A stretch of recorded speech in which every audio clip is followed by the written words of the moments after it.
welcome to my YouTube channel. In this video, I'm going to be making fish pies. The first thing I'm going to do is show you how to make a savory short paste.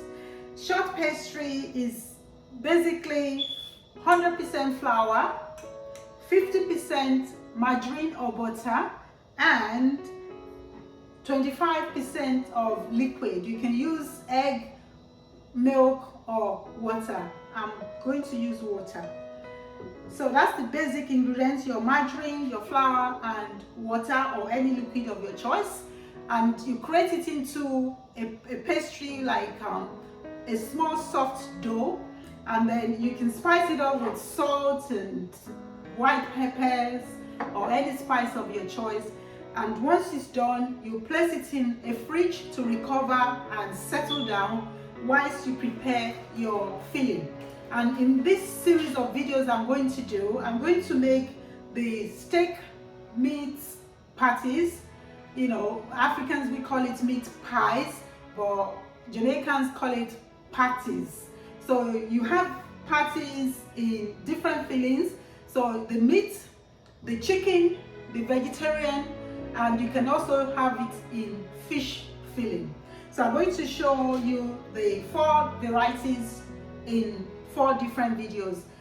So the first step is to weigh out the ingredients. I've done that already with my little scale, and the recipe is in my book, Beautiful Foods: The Art of African Catering. You can get this from Amazon at £9.99, and delivery is free, or you can order from our website tabisuschinching.com or beautifulfoods.co.uk.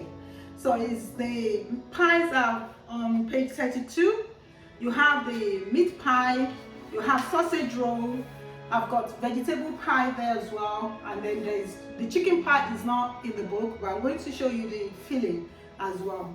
So the first step is to mix together all the dry ingredients. That's my plain flour. Let me put this aside.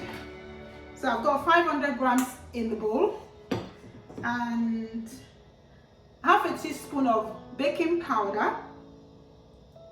This is to have it lift up better in the oven.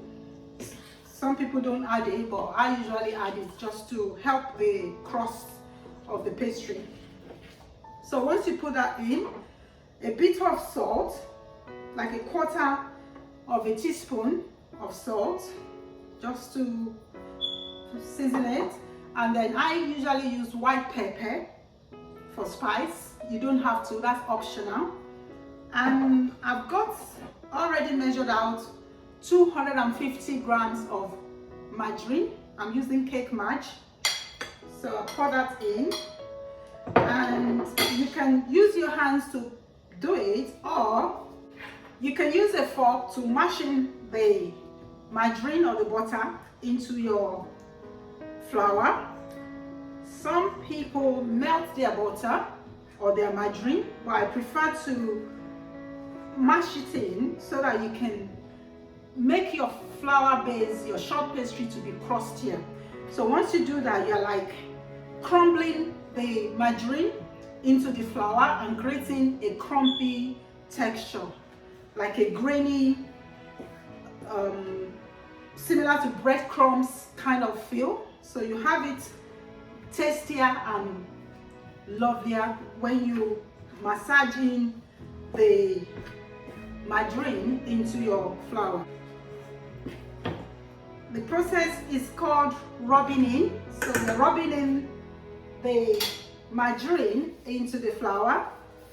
It's gonna get a bit messy now because I'm going to add in water. So I'll put on my foot gloves and rub it in is a system that makes the flour to like marry into the margarine.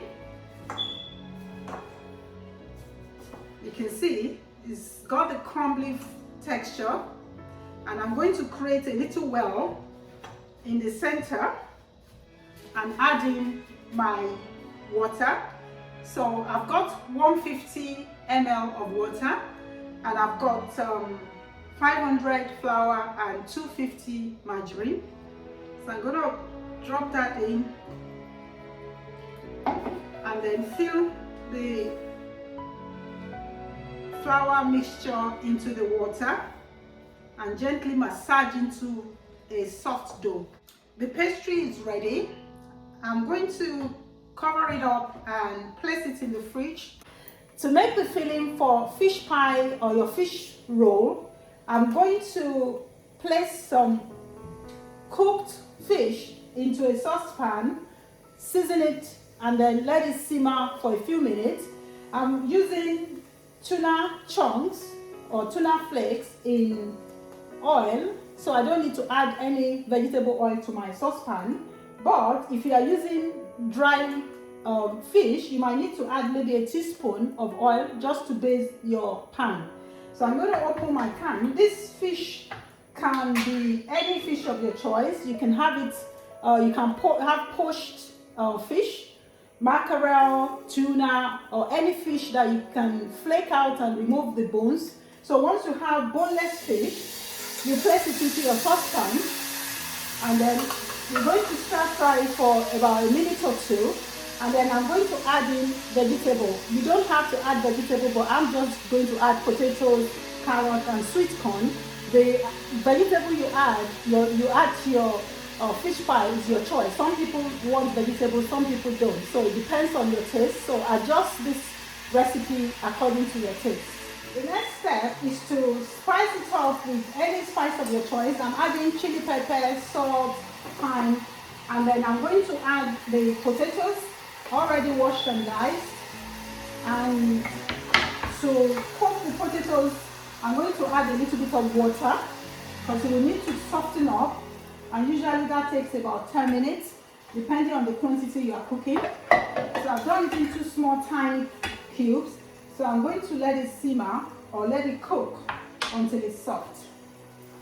The potatoes is now quite soft. I'm going to add a little bit of carrot. So I have grated carrot. I'm adding it to the tuna filling. And you can add in sweet corn. Sweet corn really do well with tuna. It goes really nicely. You have tuna and sweet corn sandwiches. So I'm going to add tiny bits of sweet corn to my fish filling, and then stir it in and let it simmer for about 1 to 2 minutes. And then I'm going to now add the sauce to bind the filling together. The filling, the tuna fish filling, is quite nice and ready. So the fish filling is ready. So I'm going to add a little bit of flour and some water, about a tablespoon, because I've got little quantity, just to show you how it's done. And you stir in the flour into the water to make it into like a sauce. This is to bind our filling together. You can use either plain flour or corn flour. So I'm going to add it in to the mix and then stir it in. This usually takes about a minute or even less than a minute before it's ready to cool down. So you can see how lovely this filling is.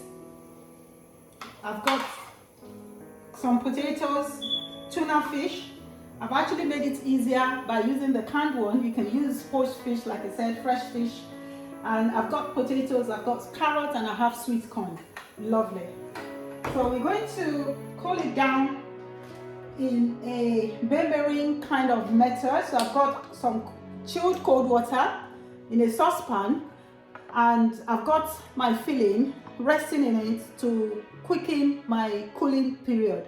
Like I said in previous pie videos, usually we should have the cooling process completed within 90 minutes. That's 1 hour 30 minutes, to avoid bacteria multiplying in your filling, because bacteria do like lukewarm kind of temperature. So you either have it hot to protect yourself from bacterial multiplication, or you have it cool down.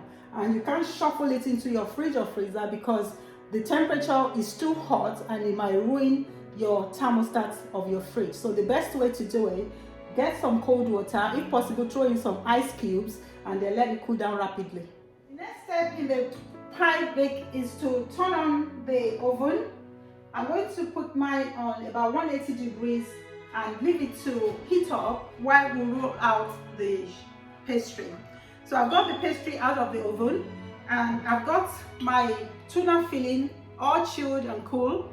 So I'm going to roll out my pastry, dust my hand with a little bit of flour and the table surface as well, and then place some pastry, roll it out into a sheet about quarter of an inch thickness, and then I'm going to fill it with a tuna filling. Like I said, I've chosen to use tuna. You can use any fish of your choice as long as you're able to get the bones out. You can poach fresh fish, you can use frozen fish, or you can use canned fish. So cut out your short pastry, and you can use a cookie cutter, a patty cutter, or a plate, a bowl, a cup, or a paper template, as long as you are able to cut out into any shape of your choice really. But usually we use round disc, but you can make it into square, you can create it into rectangular shape, it becomes like a fish roll. So I'm going to put some whisked egg around the edges of the pastry. This will create like a glue, so when I'm closing my pastry, the filling stays in and the edges are tightly closed. So I'm adding a little spoon of the fish filling, actually fish and vegetable. So, and I'm going to now take it out and place it onto my tray. I have some baking paper because they usually stick onto the tray. So I'm going to place it there, repeat that process until my filling and my pastry is done, and then I would use the egg to gloss over the pies to make them have a nice glossy golden color finish. The final step before baking is to use some whisked egg to brush over the pastry. This will give it a nice glossy golden color finish, and then we're going to use either a knife or a fork to create a vent on top of the pies. Depending on your preference, you can use knife or a fork. This is to help the steam escape from the filling once the baking process begins. So we place this into the oven and bake for about 20 minutes. And like I said earlier in another video, baking of pies usually between 15, some even 12 minutes to about 30 minutes, depending on the temperature or the effectiveness of your oven. So I'm going to pop it in, and then it should be ready in about 20 minutes in my oven. The pies have been going for about 15 minutes, and I'm going to take it out of the oven now because it's ready. I've got my cooling wire and my pies.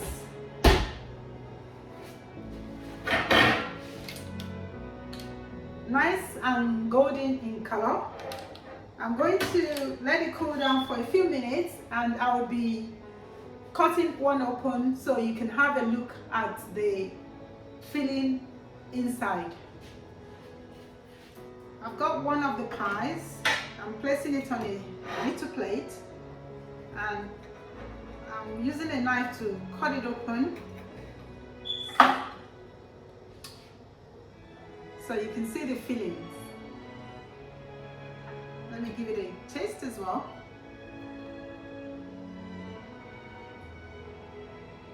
Yum. Thank you for watching my channel. I hope to see you again soon. Goodbye.